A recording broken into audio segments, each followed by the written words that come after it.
The more humanity strays from its origin, the more we deny our bond with nature, the farther from perfection we become. We are the only creatures on the planet that use symbols in reference to something else. We use symbols for absolutely everything the mind can conceive of. There is at least one word or icon or gesture to insinuate everything our five senses can detect and then some. But along with this beautiful gift comes a flaw.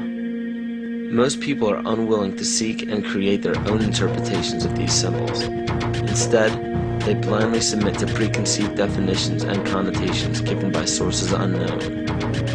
Because of this, many things have been predetermined in our understanding of life without our knowledge. Words can be perverted and used to manipulate rather than to inform. Symbols can be used to segregate rather than unite. And those given the responsibility and authority to disseminate information to the public possess the ability to do with it what they choose. Listen carefully.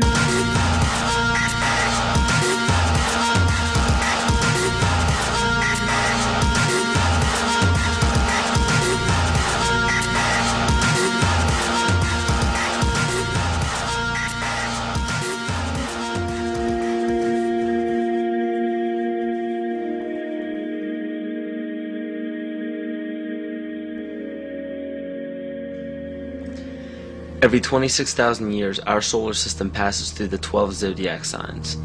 Ancient civilizations such as the Hopi, Egyptians, Cherokee, Apache, and the Mayans were aware of this great cycle and developed calendars according to it. This cycle stems from many different occurrences in nature, such as the sun's orbit around Alcyon, the central star of Pleiades, as well as the 260-day cycle of human gestation. This cycle is broken down into 5 subcycles of 5,125 years each, which were thought to have their own age. The Aztec calendar or Mesoamerican sunstone depicted each cycle being destroyed by one of the 5 elements. The cycle we are currently in is the age of the 5th sun, 3113 BC to 2012 AD. More precisely, this great cycle ends December 21st, 2012. Mayan cultures and civilizations were aware of this end date, and Nostradamus even prophesied about it. For Earth, which we are currently in now, is also known as the movement, shift, evolution, and consciousness. Living Maya timekeepers proclaim that the Earth has been through fire, earth, air, and water. The final element is ether, or center. The Hopi believe that the 4th world of destruction closes and the 5th world of peace begins on December 21st, 2012. The great cycle is broken down into what the Mayans believe to be 13 Bactans. Earth began its 13th Bactan in 1618, which was known as the triumph of materialism, as well as the time of great forgetting, in the prediction that humanity will lose the awareness of their true bond with nature by means of external possessions. This is where ego and domination became the predominant ambition of the civilized world. Not surprisingly, this time frame was precisely when the worldwide coordination of Pope Gregory XIII forced the 12-month calendar as well as the first mechanical clock onto indigenous peoples. This is what's known as the error in time. Before the inception of the 2 instruments by the Roman Catholic Church, each year was divided into 13 moon cycles with 28 days each.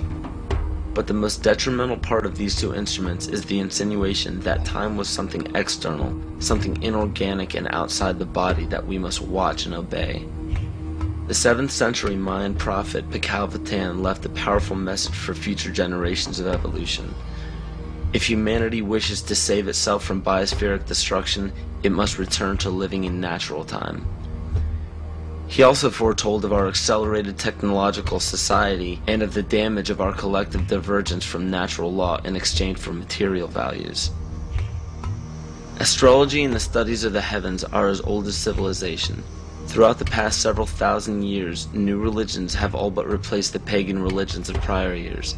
Man has been so thoroughly fascinated with these objects in the sky that they formed constellations from them and applied stories to them. In Greek mythology, these were personified as the gods. We notice in the structures that still stand to this day that the most ancient of civilizations put forth more wealth, power, time, and effort into the locations of the stars than any other practice. This is commonly written off as simple curiosity. But the truth is becoming clear by the day as we close in on the 0 year of December 21st, 2012. It is a common misconception that the pagan religion is rarely practiced today. In fact, paganism in its evolution is the most widely practiced form of religion. You may ask yourself how this is possible. The answer is hidden in nearly all of our current popular religions. But who would have the power and the desire to integrate a seemingly long-gone religion into such popular opposite denominations?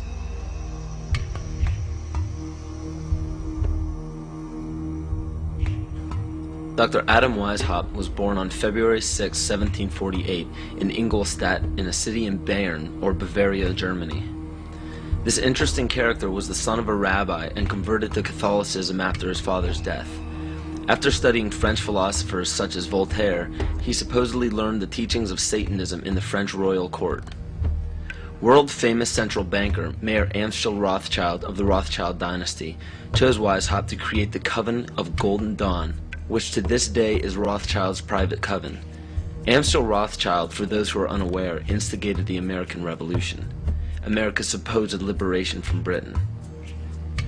Rothschild instructed Weishaupt to create the Ancient Illuminated Seers of Bavaria. This is better known as the Order of the Illuminati. The name in Luciferian teachings means the bearer of the light, the illuminated, or the enlightened one. The Areopagite, or tribunal, was the inner circle of the Supreme Order, and were the only ones privy to secret meetings. In Nesta Webster's book, The World Revolution, she states, "The art of Illuminism lay in enlisting dupes as well as adepts, and by encouraging dreams of honest visionaries or the schemes of fanatics, by flattering the vanity of ambitious egotists, by working on unbalanced brains, or by playing such passions as greed and power to make men of totally divergent aims serve the secret purpose of the sect. People with money were welcomed but kept oblivious to actual secrets. The purpose is to win power and riches, to undermine secular or religious government, and obtain the masters of the world." The goal of the order was and still is to one day deliver the human race from all religion. Progression through the political and religious hierarchy was obtained by blackmail in the form of bribing people in power with sex from local prostitutes. In the 16th and 17th century, high-ranking officials in political or religious organizations were liable to be sentenced to death for such acts. In 1780, Baron Franz Friedrich Knigge was recruited. He was the most instrumental person in the marriage of the Masons and the Illuminati. This allowed the Illuminati to expand rapidly with the use of Masonic lodges. On August 29, 1781, Congress of Wilhelmsbad declared the alliance official. Those in attendance were put under oath, never to reveal what took place in that meeting. Comte de Virieu, a Mason from Martinez de Lodge at Lyons, was questioned about the meeting upon his arrival home. He stated, "I can only tell you that all this is much more serious than you think. The conspiracy which is being woven is so well thought out that it will be, so to speak, impossible for the monarchy and the church to escape it." He later denounced the Illuminati. Sir John Dee. John Dee was a servant to Queen Elizabeth Tudor of the Tudor dynasty. John Dee was the head of the British Secret Service, the MI5. He was also known for the practice of black magic and his affiliation with the occult. If this is your first time hearing about the occult, or are unaware of its dominance in the world to this day, pay close attention. Pagan symbols, gods, rituals, and doctrines are the basis for most every religion practiced throughout the world. The Christian or Catholic symbols of the cross derive from the solstice and the equinox division lines on a zodiac calendar. The word heaven is in reference to what pagan religions referred to as the heavens, or galactic bodies. And the crossing of the age of Pisces into Aquarius is actually in reference to constellations, which interestingly enough occur at the exact same time as the great cycle prophesied by the Maya, as well as many other cultures. As said before, pantheistic rituals are prevalent in all monotheistic religions today. Circumcision is a pagan ritual, marking males in a ceremonial fashion.